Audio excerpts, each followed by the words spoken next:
want to do any kind of resective surgery, we'd want to know for sure that we've got the area of onset completely pinned down. Okay, because it's on the right side, the risk to you for language issues is very small, and we don't anticipate any trouble with that.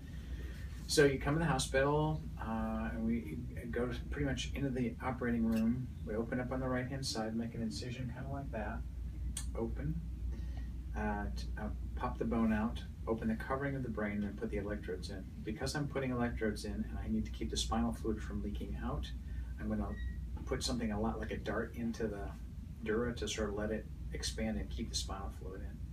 And we'll lay the bone over. We won't push the bone in because it would make you sick if I put the bone back in with the electrodes in. And we'll wait for you to have some seizures.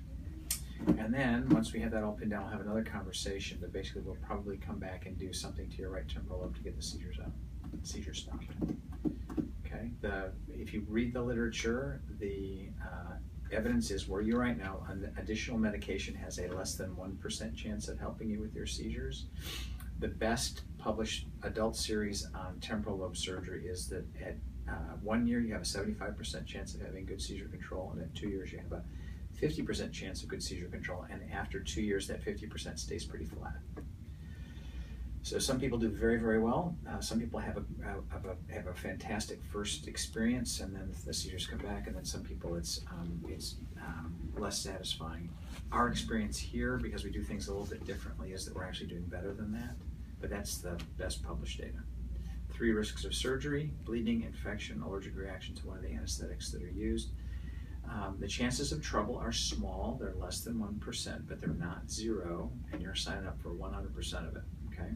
So we strive to be perfect, and we work very hard to approach perfection, but we're people and we're not perfect, okay? Exactly. That's pretty much it. Typically, it's about a week between the first surgery and the second surgery.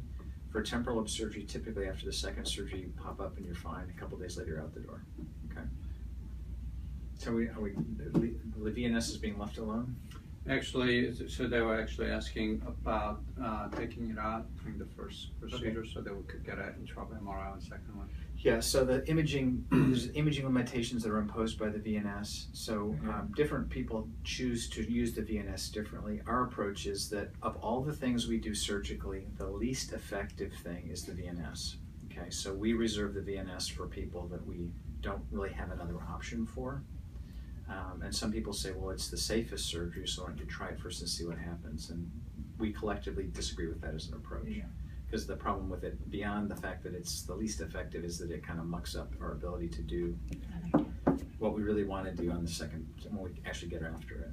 Okay, so that's pretty much it, you know.